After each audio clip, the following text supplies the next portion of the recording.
The evening air in the suburban neighborhood carried a quiet stillness, as if the world itself were holding its breath.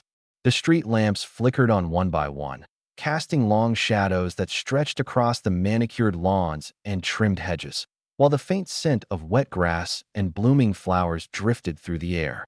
In the midst of this calm stood a two-story house with pale walls reflecting the last rays of the setting sun, windows carefully washed to a gleam, and a wide wooden terrace furnished with chairs and a table that had seen countless family breakfasts and dinners. To any passerby, it was the epitome of domestic tranquility, a home of comfort, stability, and quiet success. But inside, a subtle tension had been threading itself through the walls for months, unnoticed yet relentless, like a small crack in the foundation that slowly widened over time. Michael moved through the house with measured steps, each footfall precise and deliberate, as if walking softly could somehow stave off the chaos brewing around him. He ran his fingers over the smooth surface of the kitchen counter, inhaled the faint aroma of recently brewed coffee, and adjusted a stack of papers on the dining table. Every object had its place, every movement had a reason. He prided himself on routine, on order, on the ability to control the small things even when the world beyond the walls seemed unpredictable. His life, in his mind, was structured and logical. Work, home, small routines that offered security. Love, he believed, was a matter of commitment, patience, and trust. And for years, that belief had sustained him, had bound him to Anna with a quiet, steady bond. Anna, by contrast, moved with a fluid energy that could not be contained. She flitted through rooms, checking her phone, adjusting the angle of a lamp, laughing softly at a message only she could see. Her smile lit the corners of the room in a way that made Michael's heart lift, yet sometimes it carried a subtle edge, a flicker of something unreadable. She was charming, magnetic, and impossibly alert to the moods and attention of those around her. People were drawn to her, and she thrived on their admiration, though no one could fully understand the emptiness it masked within her. Her life had begun to pull in a different direction, away from the predictable rhythms Michael relied upon. Yet outwardly, she performed all the roles expected of her: the devoted wife, the considerate hostess, the woman who laughed at his jokes and complimented his work. And then there was John, a family friend who had become a frequent visitor. John had a natural charisma that demanded attention, a voice that lingered in rooms long after he had left, and eyes that seemed to perceive the smallest detail, the tiniest vulnerability. He arrived one afternoon with a bottle of wine in hand, casually leaning on the doorway, joking easily with Anna, speaking to Michael as though he were part of a larger, private joke. His presence, at first innocuous, gradually began to reshape the atmosphere. Anna's laughter grew softer when directed at him. Her movements became more animated in his company, and subtle gestures, a touch on his arm, a tilt of the head, started to form an unspoken language that Michael could not read but could sense. Michael began noticing small inconsistencies. Anna's excuses for lingering at work or visiting friends grew more elaborate. Her phone always just slightly out of reach, the messages she whispered over the phone too hushed to hear. She wore fragrances that were new, her wardrobe subtly altered, and yet each explanation she offered seemed plausible enough to disarm suspicion. He found himself analyzing every pause in conversation, memorizing routes she claimed to take, watching for patterns, looking for evidence of deception that he simultaneously hoped did not exist. He tried to rationalize each anomaly. She was busy, she was stressed, she was human, but the weight of doubt was growing, pressing against his chest like an invisible hand. He attempted to focus on work to distract himself, to quell the gnawing worry, but even in meetings, during emails, and while drafting project plans, his mind wandered back to the kitchen where she had been that morning, to the laughter he no longer heard, to the way her fingers lingered over her phone just a second too long. The house that had been a sanctuary now felt tense, each room echoing with uncertainty. Michael's internal monologues became relentless. Maybe I'm overthinking. Maybe I'm imagining things. Maybe she loves me still. Yet another part of him knew better, felt the subtle shifts too acutely. The distance in her eyes, the fleeting glances she gave when she thought he wasn't looking, the energy she exuded in his absence. He feared seeing the truth, but simultaneously he could not ignore the signs. One evening, after Anna returned later than she had promised, the tension became almost unbearable. Michael, usually calm and measured, felt a flicker of boldness, a desperate need for clarity. "You were late again," he said quietly, forcing steadiness into his voice. "Where were you?" "Just with Lisa," she replied lightly, brushing off his concern with a half-smile. But Michael's instincts bristled. Something in her tone, the casualness, the almost imperceptible hesitation, made his stomach tighten.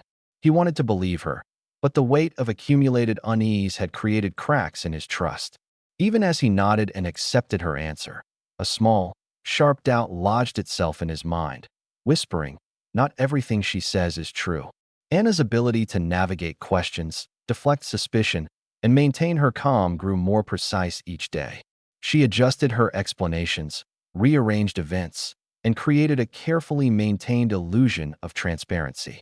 She laughed off his inquiries as paranoid overthinking, yet every smile, every gesture seemed calculated, purposeful, almost rehearsed.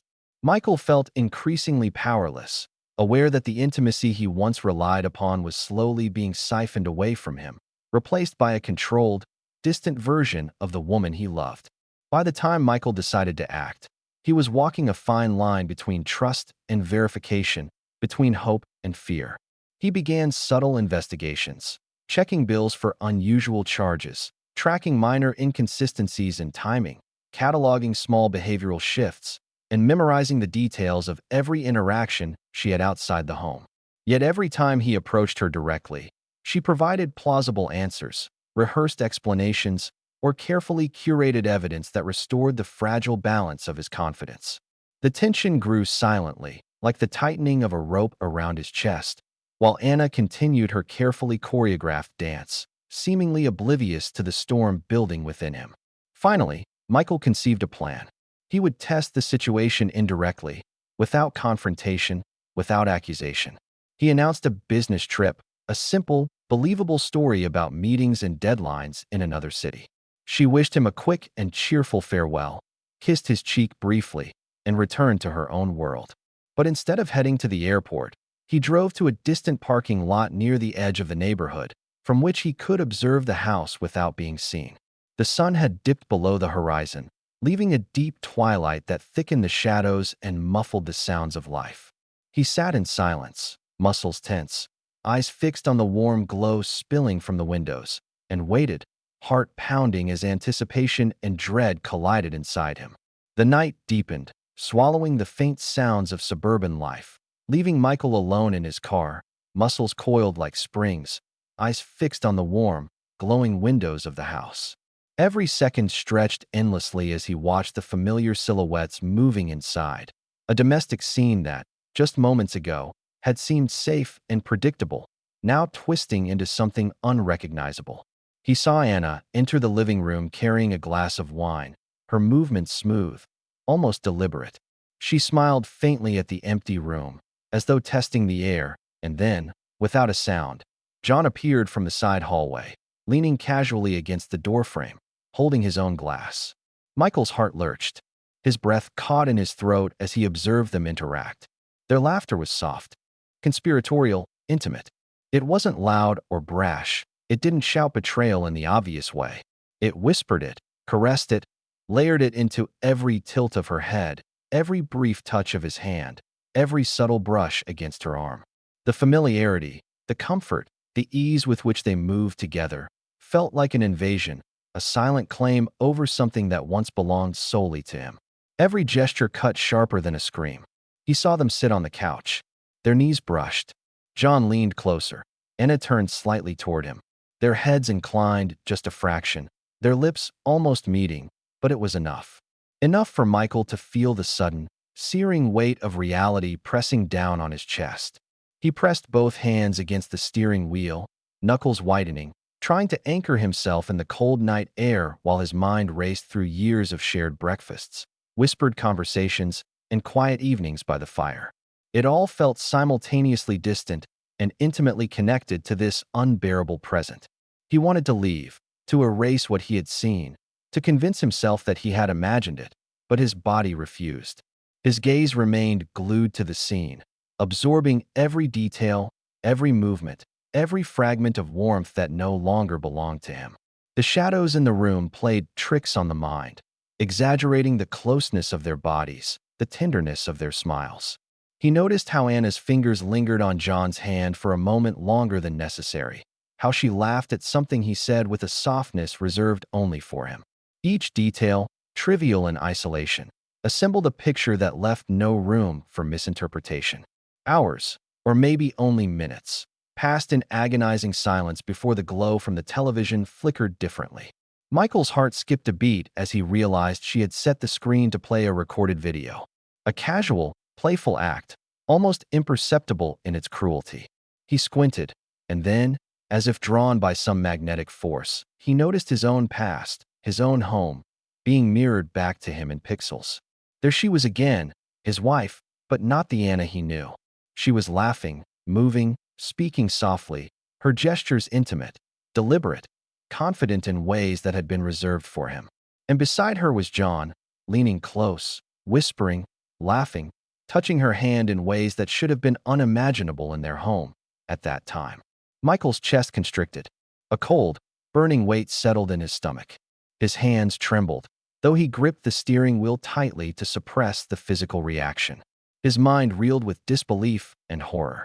He felt betrayed, humiliated, and simultaneously hollowed out, as if every memory, every moment he had shared with her was now tainted, recast in this new, unbearable reality.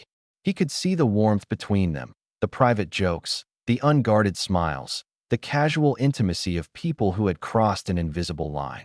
And all the while, Anna's expression, caught on video, bore a strange calmness, almost a pride, that made the scene sting even more. Michael forced himself to look away for a moment, closing his eyes, inhaling sharply, trying to regain control over the surge of rage, grief, and disbelief. He could feel the silent tears threatening to spill, the anger coiling in his chest, and the despair pressing down on his shoulders.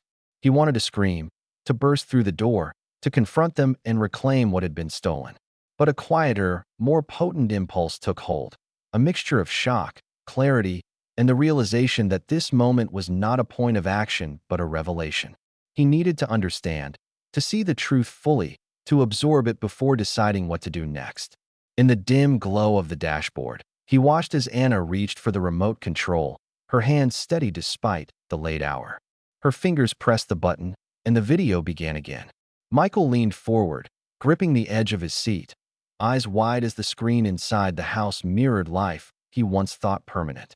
He watched John brush back her hair, their faces close, their whispers inaudible, but their intimacy unmistakable. He felt every smile, every glance, every soft motion like a cold knife carving through his memories. Each moment was amplified by the knowledge that it had been recorded, her hand deliberately holding the camera at some point, preserving the evidence, shaping it into a weapon meant for him. When the video ended, he remained frozen, chest heaving, mind spinning, thoughts colliding like storm clouds. The house seemed impossibly quiet now, as though even the walls were holding their breath. He realized, with a sickening clarity, that the betrayal had not been a single act of impulsive weakness. It had been a choice, deliberate and rehearsed. She had planned it, prepared it, executed it with precision, and left traces, subtle signs, reminders that he had failed to see until this moment. He left the car silently, stepping back into the cold night air. Each breath felt like inhaling fire, sharp and burning, leaving him dizzy and unsteady. He stood in the shadows, letting the wind slap against his face, trying to regain control. His body wanted to react, to lash out, to confront her, to demand explanations. But the more he thought, the more he understood that any reaction in the heat of this moment would be powerless, fleeting, and ultimately meaningless. He needed a plan, not a confrontation. Precision, not emotion. The following day, he discovered the phone, forgotten on the kitchen counter. His fingers shook as he picked it up, hesitating before opening it. And then, there it was, a video, fully preserved, untouched, lying in the gallery like a time capsule of betrayal. He pressed play, and the house, once a sanctuary, became a theater of agony. There were no overtly sexual gestures, no shouting, no explicit acts, but the intimacy was unmistakable, the closeness of their bodies, the shared laughter, the comfort, the smiles, all carved deep into his psyche. It was enough. Enough to confirm every doubt, to validate every creeping suspicion, to ignite every suppressed fear he had tried to rationalize away. Michael sat down heavily, pressing the phone against his chest, feeling the cold, unyielding weight of truth settle into his bones. The room was silent except for the hum of the refrigerator, the ticking of a distant clock, and the pounding of his heart. He understood fully, finally, that Anna had orchestrated this betrayal, preserved it, and, when the time came, used it to demonstrate her power, her control, her liberation from what she perceived as stagnation in their marriage. The realization burned through him, sharper than any anger or grief he had felt before. For the first time, he allowed himself to feel the full depth of the consequences: humiliation, sorrow, disbelief, and yet a strange, precise clarity. The choice was hers, and now, the next choice would be his. Michael placed the phone on the table, his fingers lingering over it, as if by touching it, he could somehow control the uncontrollable. The glow from the screen cast a harsh, unforgiving light across the room, illuminating Anna's absence in a way that made every memory of her feel like a lie. He exhaled slowly, deliberately, letting the silence fill the house like a tangible presence. He had a choice now: to erupt, to yell, to attempt to reclaim her in anger, or to act with cold, deliberate precision. He chose the latter. Michael spent the next days quietly preparing. He did not confront her with screaming accusations or public humiliation. He documented everything meticulously: dates, times, phone records, purchases, the video itself, and subtle patterns of behavior he had observed for months. Every detail became a brick in the structure of his response, a structure built not of vengeance, but of unassailable certainty and permanence. He consulted legal counsel, ensuring every action he planned was protected by law. The house, the accounts, the shared assets, all became pieces in a quiet, methodical strategy that would restore his autonomy and set firm boundaries without unnecessary spectacle. When Anna returned that evening, she found him calm, almost unnervingly so. Her initial instinct was to smile, to joke, to test whether he had discovered anything, but she quickly sensed the steel behind his eyes. He gestured for her to sit, the phone lying between them like a silent witness. Without raising his voice, he pressed play. The video unfolded. The intimacy, the comfort, the warmth she had shared with John played out in the quiet room, mirrored in the harsh light of the screen. Anna's confidence faltered. The casual arrogance she had carried now seemed fragile, unsteady. She opened her mouth to speak, to justify, to explain, but Michael did not allow interruptions. He remained silent, observing the impact of truth itself, letting the weight of her actions sink in fully. When the video ended, Michael finally spoke, his voice measured, calm, devoid of the heat that might have inflamed an argument. "This was your choice," he said, "and every choice has consequences." He did not shout. He did not plead. He simply set down the boundaries with the precision of someone who had endured the worst and now controlled the terms of the aftermath. Over the following days, the legal process began. The house was placed on the market, accounts were separated, financial access revoked, and future plans, vacations, investments, shared purchases, were divided and documented. There was no spectacle, no public humiliation. Michael's response was clinical, effective, and irreversible. The elegance of his restraint was more devastating than any outburst, leaving Anna with the weight of her own choices pressing down in silence. John disappeared almost as abruptly as he had appeared. He stopped answering calls, deleted messages, and avoided any connection to Anna, leaving her entirely alone with the consequences she had orchestrated. His absence underscored the fragility of the fleeting intimacy she had sought, demonstrating how quickly temporary indulgence could vanish when the foundation of trust crumbled. Michael, meanwhile, began to rebuild. He took walks at dawn, savoring the quiet that had once been overshadowed by doubt and tension. He reconnected with friends, immersed himself in work and personal projects, and gradually reconstructed a life that was independent of Anna's choices. The trauma of betrayal remained, but it became a lesson, a boundary, a framework for a future shaped by awareness, caution, and self-respect. Anna's days became an exercise in reflection and loneliness. She attempted to contact Michael, to plead, to explain, but his calm, firm distance remained unyielding.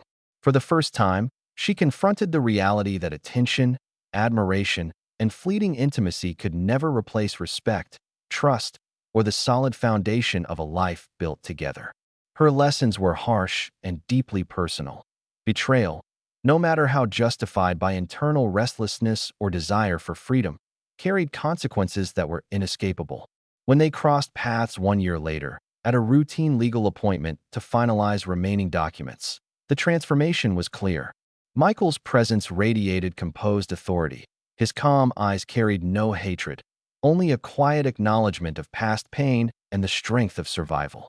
Anna, pale and visibly worn from months of sleepless nights and internal reckoning, approached him with a tentative apology.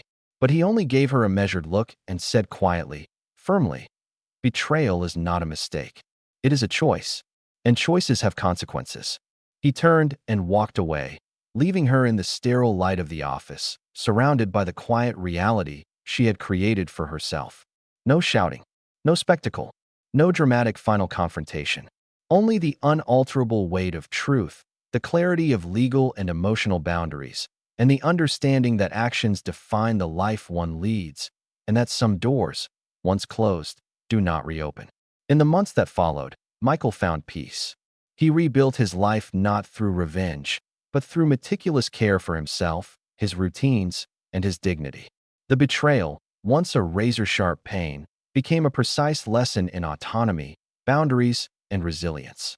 Anna, isolated by the consequences of her actions, came to understand that fleeting excitement cannot replace integrity, respect, or the enduring connection of genuine trust. The story, in its cold clarity, carried a singular, undeniable moral. Infidelity, when acted upon deliberately, destroys more than relationships. It shatters the lives built around trust, corrodes the potential for reconciliation, and leaves permanent marks on both the betrayer and the betrayed. Michael lost a marriage, but preserved his dignity and agency. Anna gained temporary gratification, but lost stability, love, and the secure world she had once taken for granted. The choices they made echoed far beyond their immediate consequences, demonstrating that betrayal is not merely an act.